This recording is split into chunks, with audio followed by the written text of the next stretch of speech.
I have a direct challenge to the GBC in regards to their managerial style. It's from a document, part of it rather, is from a document written by a god brother, Krishna Das. And the challenge is this, in 10 or 12 points. Under whose authority have you, the GBC, over the past nearly 4 decades, been systematically implementing mandates and management infrastructure that is not in keeping with Srila Prabhupada's instructions? For example, a 2-tier GBC structure, and that is a GBC and his deputy. Now, for example, what that means is it's like the example I gave earlier of, let's say, a GBC member who doesn't visit the temple, but he sends a secretary. When Srila Prabhupada specifically stated that the GBC should go, visit, and so forth. Yeah?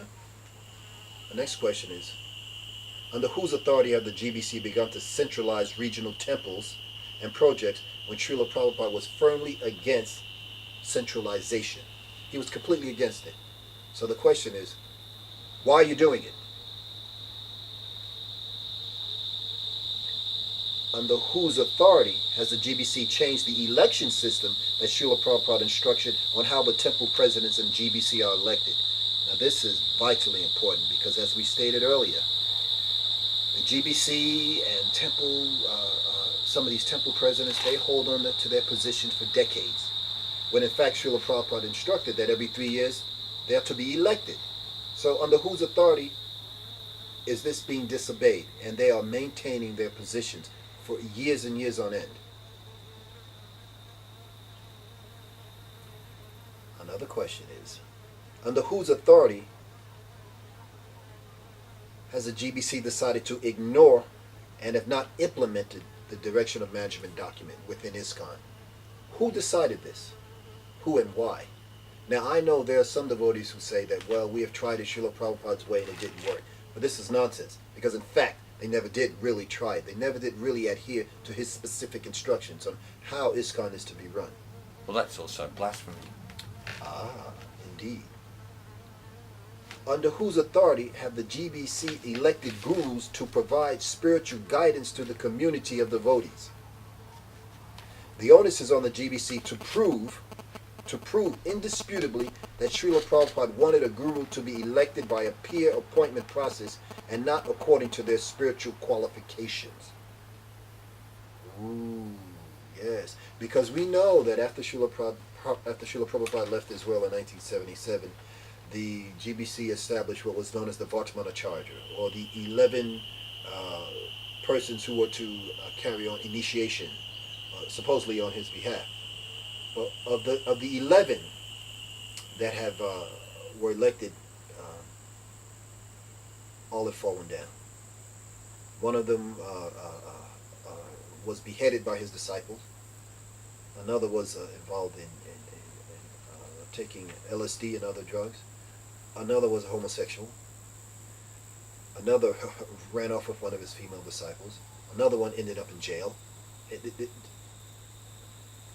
I could go on and on. And these were supposedly the new gurus. Well, I think that Srila Prabhupada actually did elect 2 acharyas. Gaur Govinda Maharaj was one of them. Yes. And another one, I can't think, but he's a very nice person. Yes. But apparently, because I served Gaur Govinda Maharaj, and when he's the only reason I'm in Hare Krishna movement is because I was saved by him. Because I actually met someone who had exactly the same disposition of service as Prabhupada. And I never met Prabhupada. Nice. But what I'm getting at is all the other stuff which was presented, such as, when we were at Kolo River, they went skiing. Bhavananda's on the back of a speedboat, and I thought, well, I was neophyte, and I said, there's only archery, wrestling, swimming, and... Not speedboating? No. Well, this is transcendental. Well, you see, that's an interesting point, because what happens is, when these newer devotees come, and they see their gurus behaving in a certain way. They're sannyas gurus who are having intimate associations with women, who are playing guitar and harmonica and singing blues and on stage. What happens is they are going to follow the examples of their spiritual masters. That's exactly what's going to happen. Yeah. And the whole institution becomes a farce. It becomes farcical because they're not of a higher standard. No, in actual fact, because they didn't take instruction from senior Vaishnavas after the Gurudev had passed, they immediately fell in the drink. And then they used that actual disposition of, oh, Prabhupada said we shouldn't go to this group and we shouldn't go to that group, etc.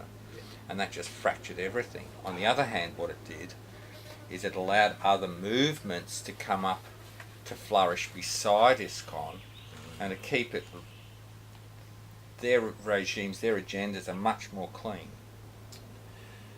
You know, this is sad indeed. Yeah. But I have one more question. Yeah. This is my last question for the GPC. Do they believe that they know better than Srila Prabhupada on how this ISKCON movement, how his ISKCON movement should be managed? Do they really believe they know more than him? Because if they do, then they're committing great offense. Because factually, we can see that they don't. Because as I stated earlier, so many improprieties has happened. Why, in my opinion?